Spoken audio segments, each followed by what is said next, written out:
What is good, rookies, and welcome to our round 19 update. Man, what an absolute week it has been. Round 18 did not treat us well.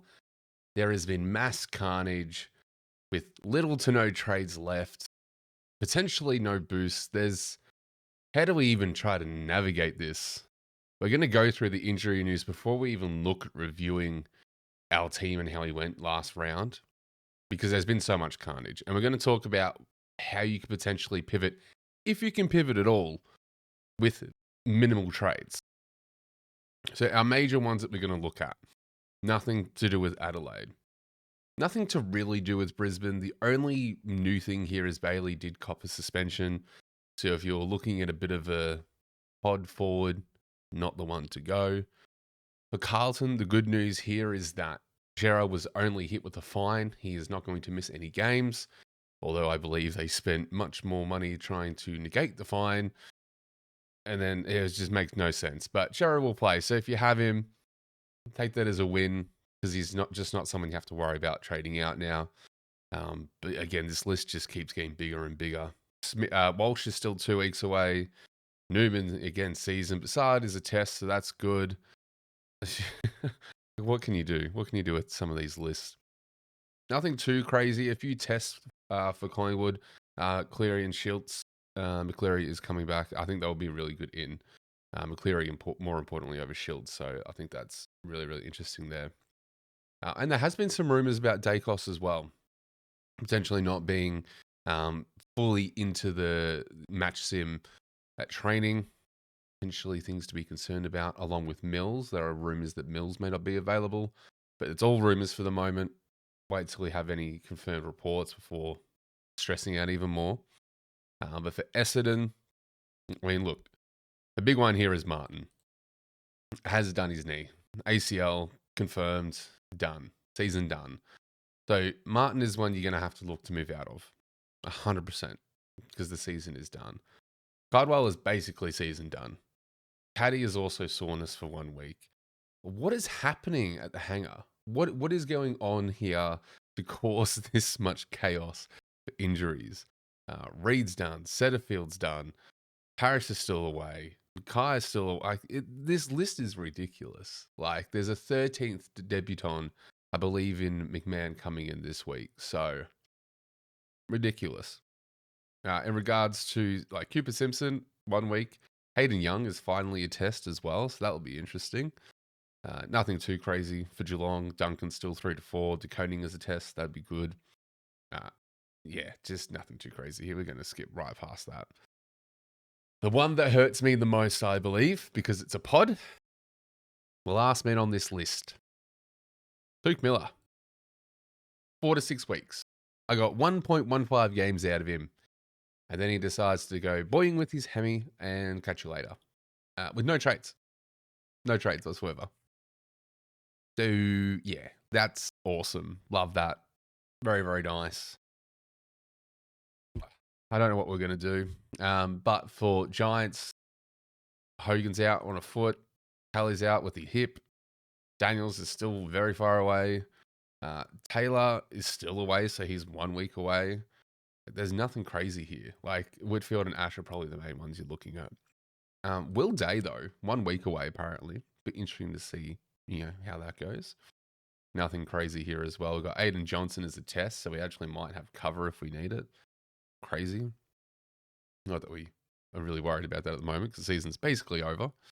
LDU it's a test for this week, so we'll see what happens there. For Port, rumours are that Horn Francis is pretty much season over.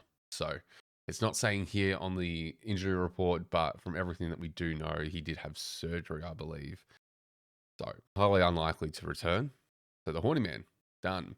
Another one on this one, though, is Rosie. They say it's a test, but he's more likely just going to miss the 1 week. So I think Rosie's a hold. The Horn Francis is a trade out, but Rosie, I believe, is a hold. One on the North Melbourne list, which we also totally ignored. Big X. He did cop a 3-week suspension. So awesome. Love that. All in 1 week. Nothing. We're not even going to touch Richmond. Saints, nothing crazy here. The only one to test is Boyd, but with Heath in and Marshall, I doubt he gets a gig. Papley's still 1 to 2. Rampy's a test. Fox is a test. Taylor Adams still 2 weeks away. Yo, I don't believe we're going to see this season. And yet, nothing else crazy. So, there are injuries. There's a lot of people to try and pivot from, and we're going to look at what your options are if you have trades. But before that, we're going to see how abysmal we went this round. So, we copped a 21.53. We're still within the top 10%. So, it's not, considering where we finished last season, this is great. I think this is just game over, season over. We're still going to make content, still going to go through all the normal things. After Dark's still going to be around till season's end, most likely. But in regards to our ranking, I expect this to drop pretty massively. 0 trades, and then what we do have here is we have Took, who is gone. And then we've got Sherry. So we literally are copying if no one else plays, like no one else is injured, then we should be okay. But yeah, Took's gone for at least a month. Sherry's gone for almost a month. Chaos has arrived. This is our team, and we just kind of have to deal with it. So be very interesting to see how we go. So we're going to easily jump into trades because what we're actually going to find is that traded out, Sherry is gone, Martin's gone, or Francis is gone. Again, Rosie, I would actually hold. Rosie, I would hold. Took, we don't have a choice but to hold, but he is a trade. Definitely a trade. DeConning, still a trade. And Rooks and whatnot, fine. Traded in. This will be interesting. So Gorn seems to be the likely replacement for Big X. Meek, Grundy, we'll see Josh Dacos off his awesome game. McRae, Bont, Rankin, Whitfield, Brayshaw. All perfect trades. So we're going to walk through these players. So Nick Martin. We have let's just call it 470, right? So we have 470 to play with. What can we do here? Now, 470, not really anything. So hopefully you've got a bit of cash in the bank. Let's just get around the point. Yeah, that's fine. Let's do that. So if we base it off average, who was around this mark? Now let's say you can move him into flex for, with his forward and defensive DPP. You can throw him in flex to get anyone. Who's a good option to fling to straight away? So for Martin, look, I don't mind Cripps as a sneaky shout. Kennedy, no. We obviously can't go Horn Francis. I think Darcy's okay. Don't mind Warner. No one really standing out in this list at that price. Well, let's really think about it. Like a 3-round average. Max Hall, that's crazy. That's crazy. Norton, I don't mind. Banks has actually been pretty consistent too. So if you want a really big pod, go there. Thilthorpe, not crazy on. Berry's a pod, but he's been doing quite well. Briggs, I actually don't mind either. It seems to be okay, but the run is quite tough. There's no one really here that you can really jump to confidently. I don't mind a Cripper. I think they'll be okay. But that's at that 470. So from a Nick Martin replacement, let's just say that you wanted forwards only. So for forward replacements, based on current average, I don't mind a Norton. I don't mind a Thilthorpe. I think Lipinski is also a quiet one when he actually plays. I think he's decently average. So I would happily go there. He'd probably be my pick just because of the role. Bailey again suspended, so don't go there. A lot of people looking at Ross. Ross doesn't look too bad. He looks okay. Daniel, if you trade it out, you can most likely trade back into him. Probably the most consistent one you could probably go for. A Warner's there as well, but we know what we get when we have Warner. I actually don't mind a Toby Green. I still think he's a sneaky pick that can give you a spike score as well. Outside of that, though, nothing too crazy. Jezza probably wouldn't go there. Yeah, that's you're probably very, very limited, but I would be probably focusing on like a Daniels or potentially a Darcy. Yeah, it's quite different. Quite different. But if we were to look at, say, a Tristan Sherry, now obviously we're talking like an R2 here. So R2. Let's have a look. So he is currently 573. The 573. Let's get that up there. And we're going to go Rux.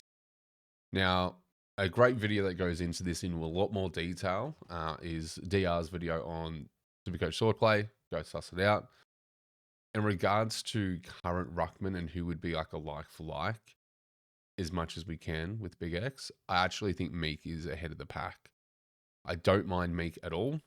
I think he's been finding really good form of late. The run is not the greatest, but it's also not the worst. I mean, it's pretty bad, let's be honest. But I think Meek's one. Wits is interesting. Wicks has not a great matchup this week. Like, it's okay. Like, these last 3, even 4, are okay. So I actually don't mind Wits. A lot of people are looking at Cameron or a Nank. I probably don't think Nank can do what we need to, although he does have a really favourable matchup this week. Because Sherry will be back in round 23. I actually don't mind Nank. Nank is probably a little bit higher on the list. A lot of people like Cameron. I think Cameron's been quite consistent, but he can be rested at points as well. It's just not, I honestly just go with someone that you like. I saw someone grabbing a pit net. Wild. Absolutely wild. I personally would probably go, maybe even in this order, really, because Briggs has a tough run, but he's been all right. He'll go up against a Goldstein this week. I think Gorn is clearly the main one. If you can get to Gorn, get to Gorn. Easiest one that you can do. If you can hold and you have like flex as your cover and you just want to run 22, I think that's also perfectly fine. But if you were like wanting to really, be competitive at that top rank, I think you kind of need to look at Nank, who's got this week a favorable matchup, which you kind of need to take, to at least take a stab at being competitive on. It's not the worst, especially coming up in Geelong finals against a relatively easy ruck. I don't mind Wits. I think Wits has been quietly very good this year when he's not rested. But we can imagine that he does pretty well on that stretch home. But yeah, Gorn is the clear top one here. Go Gorn if you can get to him. Outside of that, I'd be looking at Wits, Nank, Meek potentially. I'd see a lot of people liking Cameron. I don't see it as much. Who else we got? We got Horny Man, which is again cheaper than Nick Martin, so definitely look at the same options there. Took 544, bit different. So if you need to replace Took, so we've got 544. Let's see what we have here. Close enough. We're just going to look at, the average here. At Dacos, I think is a great shout here. Who else we got? Dunkley. Dunkley's a little bit of a scary watch. I don't know if I'd go there. Liver's been good. Wouldn't go Merit. Would not go Merit at all. X, the infamous X, would suggest Steele, who has been quietly good. Hasn't been too bad this year in all comparison, especially when you're comparing to last year. Noble, I think, is a great pod. Myers, if you want to go there in the forward line, definitely fine as well. Fiorini, I actually did consider grabbing him a few weeks ago as a very big pod. We knew what he could do at that second tier level, just absolutely killed it. And then he's just had this uptick now. Like, it's been nuts. Pod, of course. Who else is here? Will Ashcroft, I think, is fine. Dewey, I still think is a great price. 512. You know what you're going to get. The run home's juicy. McRae, again, I think that run home after this week is just juicy. Lockie Ash, like, you kind of get your pick of, for the most part, some really good solid picks. It's like even a Brayshaw you can get now around that same price. Like, that's awesome. Probably still wouldn't go Lockie Neal. Ed Richards, if you can get there from 544, definitely do it. He is an absolute weapon if you can't get to Bont or anything like that. At this point, I've said it before and I'll say it again. It is purely just about getting players that you want in. That's all it is. That's all I'm going to cover for trades. There's not too much. We do have some game day squad coming up and we're going to do some pack openings. So we've got some rares and some common packs that we're going to get through. So if you guys want to stick around for that, that'd be awesome. And we're also doing a giveaway as well, which will be on X, but I'll announce it on here. So that's our trades. Again, if you have trades, I'd also be curious to know what you guys are doing, how you guys are handling this chaos and carnage. Are you saying, nah, we're done with this season, catch you later, see you in 2026? I'm very much in that boat. But I still want to be here and make content and talk to you guys and keep all that stuff all well and good. So I'll still be here having a bit of a cry, having a therapy session about how chaotic this season was. And we'll do some summaries and lessons learned and plans for 2026 towards the closer end of the season. But for now, it's purely just potential VCs and then after darks. So nothing too crazy. So for VCs for this week, VC and C, pretty interesting. So for the matchups, we have the Giants versus Essendon on Thursday night. I actually don't mind any of the guys, i.e. Callahan, Green, Ash, Whitfield. I have 3 of them. So given that the Essendon are just going to be playing kids, you'd expect that probably all 3 are going to have a spike game. I'm going to VC probably Green because I don't really have someone to go in that midfield now head to head. Bedford's most likely going to go to Merritt. Like, there's no one else. Like, maybe they bring Sardis back and he takes over. Who knows? But I think any one of the Giants blokes is going to be a perfect VC. Essendon wouldn't touch. Brisbane Bulldogs. Interesting game. I still think Richards is a great pick here. They might send Dunkley or Berry to run with him. But Dunkley does have kind of the build to sit with Bont, depending on where he's sitting. If he's at forward, I don't think that's happening. But it'll be really interesting to see how the scoring from a Supercoach perspective handles this game. I think Richards is probably due for a spike game over Bont, especially if he cops attention. So I don't mind Richards here. It is at the Gabba, so I do not mind a Dunkley or a Zorko potentially. Zorko's been, up and down, but I think Zorko can have a really nice game, even a Will Ashcroft. It's probably going to be a competitive game of sorts, so it is hard to really lock in. But if you wanted to go Bont, lock it in. I'm probably not confident with the Dale pick as a VC here. So it's either Bont or Richards, or go a Dunkley. Maybe even a Neil. Neil has the ability to do that. He's not going to cop attention, a full tag. So I think Neil could have a decent game here.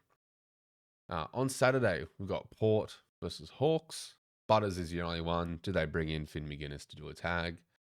Guess we'll find out with teams. We're not talking about Hawks. Simple as that. SCG. Now, this is either your VC, and it should be your VC if you have one particular player.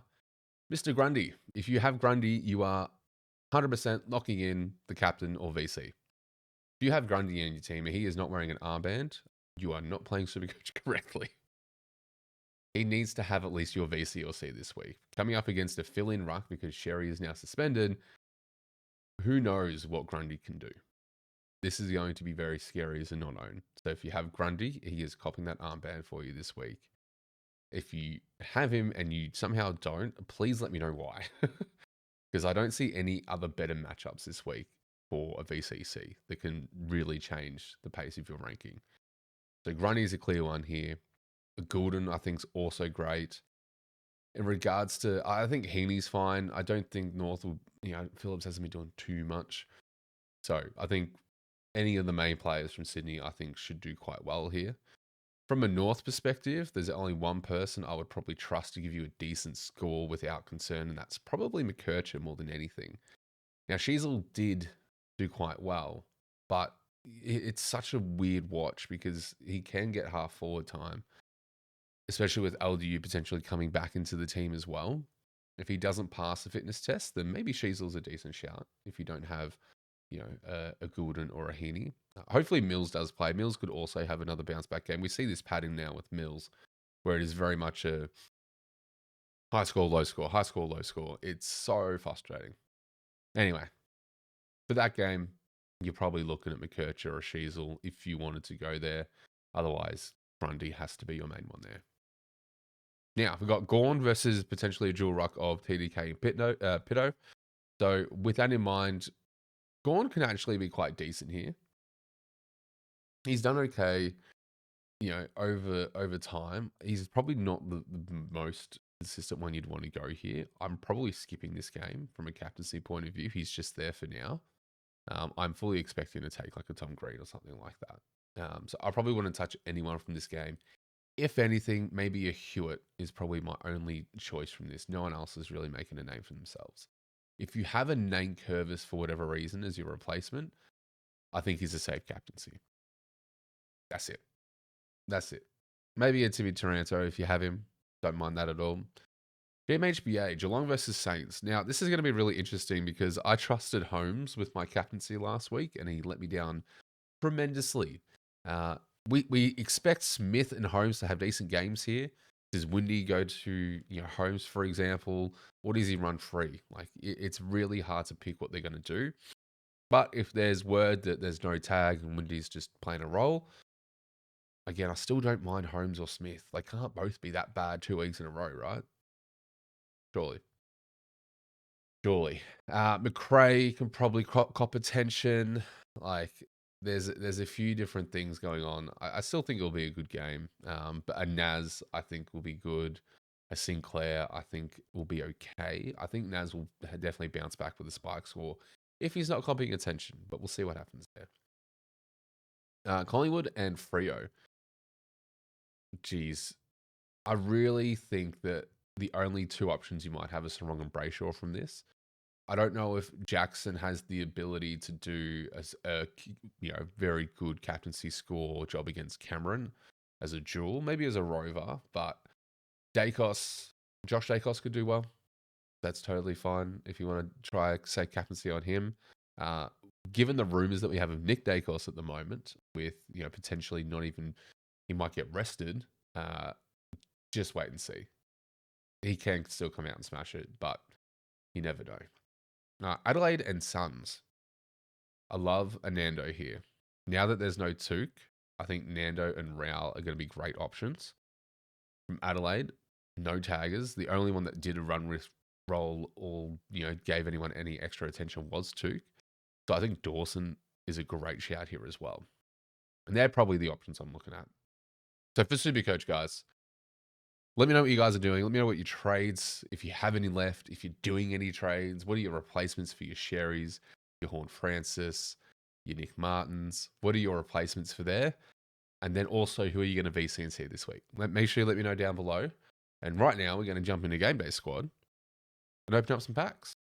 So we did okay last round. So we're just going to go to the private league. If you haven't joined our private league, make sure you do that here.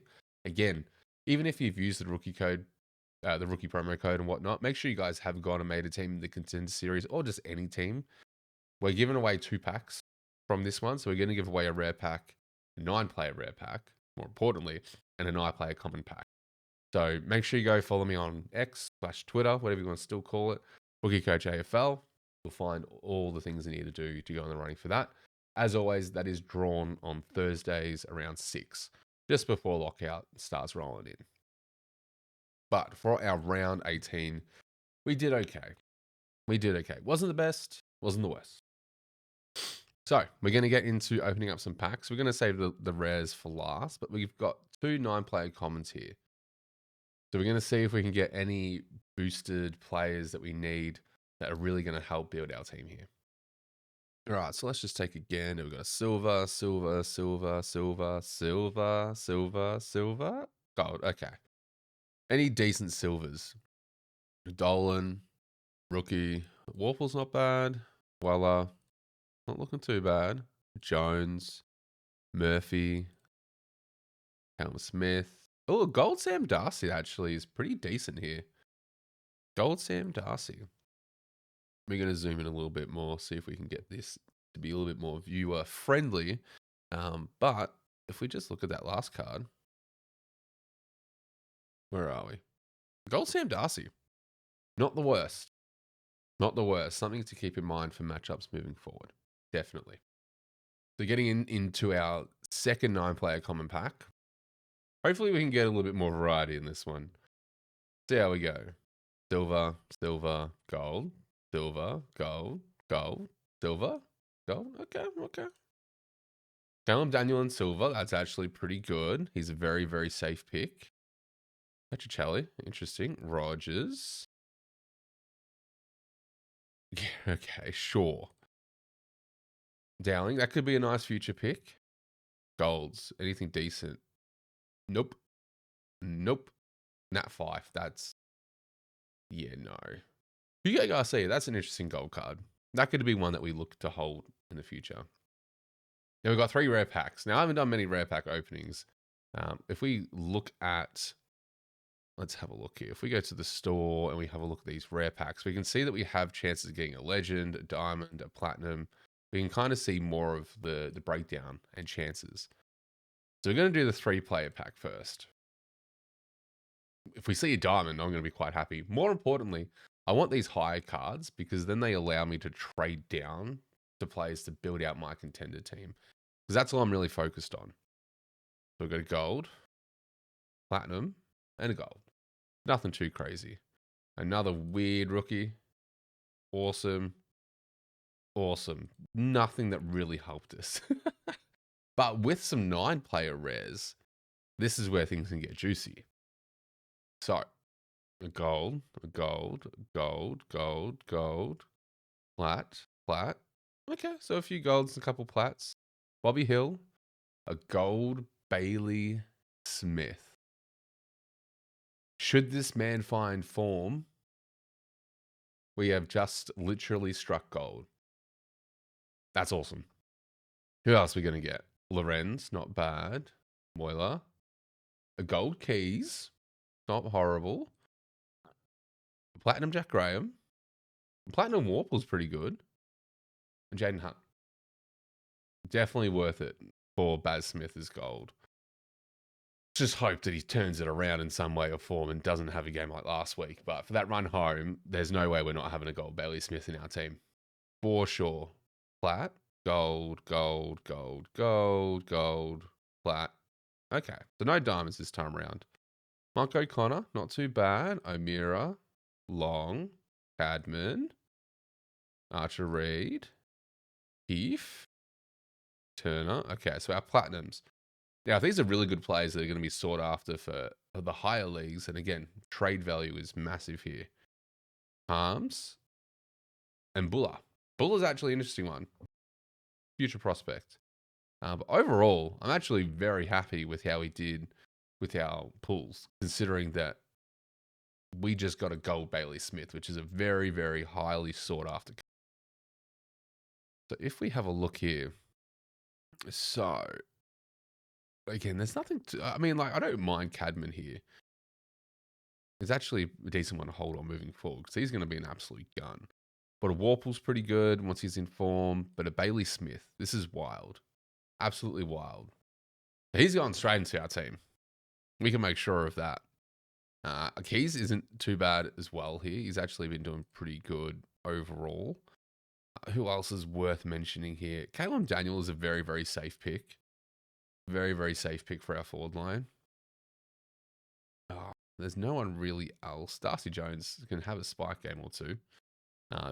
We just did forward. We just got really good forwards this pack opening. Not complaining whatsoever.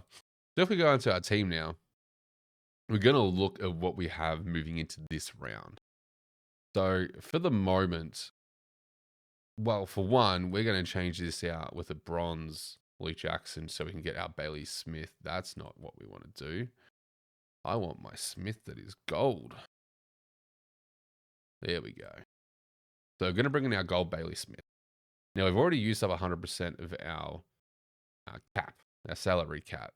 Now, do I feel like I need to change anything here? I don't think so. I think I'm quite comfortable rolling with the Azorco, Holmes and Whitfield as silver, with a Noble who's been very, very good, a Clark who can spike, an Ash, and a Naz. I think that's perfectly fine. Rao's been very, very good here as well. I could also do a Richards, but I think Suns against Adelaide might be... I don't know. This could be Richards. This gold could be Richards as well. But I like a Goulden here. I like a Brayshaw here. A Silver Butters, Silver Dawson, and a Green. Now, I've got Green, Whitfield, Ash, Could potentially grab a Finn Callahan as bronze as well if I wanted to play it up. But I also think that Nank and Grundy here are, again, probably the best rucks to go for this round. The Horny Man's obviously out of here. So we need someone else. Who haven't we got now? So we've got Darcy, we've got Daniel, we've got Jackson. Probably Keys is probably the next best one. I'm probably going to throw in a Keys for now. This is probably going to be our team going into round 19. So let me know what you guys are doing for your game day squad team this week. Let me know what silvers and golds you guys are running with. If you have more silvers and no golds, or if you're trying to stack golds with minimal silvers or just bronzes. Very curious to see how everyone else tries to play this a bit differently, because there are many a way you can try to build your team with the rarities now, which is, again, something awesome to just keep us preoccupied while the Supercoach season admittedly slows down and becomes quiet, especially with all the chaos. I think we're about to see a massive drop in player base or active player base, and understandably so. All the chaos down to our last few trades, if not no trades, quite chaotic. But again, if you guys want to win either the 9-player common pack or the 9-player rare pack, make sure you go follow me on Rookie Coach AFL on X/Twitter. And then you can see a post there, which I'll pin on my profile, on how you can do to get into that running. We'll be drawn around 6 on Thursday, so make sure you get involved in that. Thank you so much for watching. I know it's a quiet time for Supercoach, so if you're here, I appreciate that you're still around and joining in. Again, make sure you do check out our After Dark streams on Saturday nights. Looking forward to it. Leave a like on the video if you did enjoy. Make sure you do subscribe if you haven't already. And I will see you guys for After Dark. Cheers.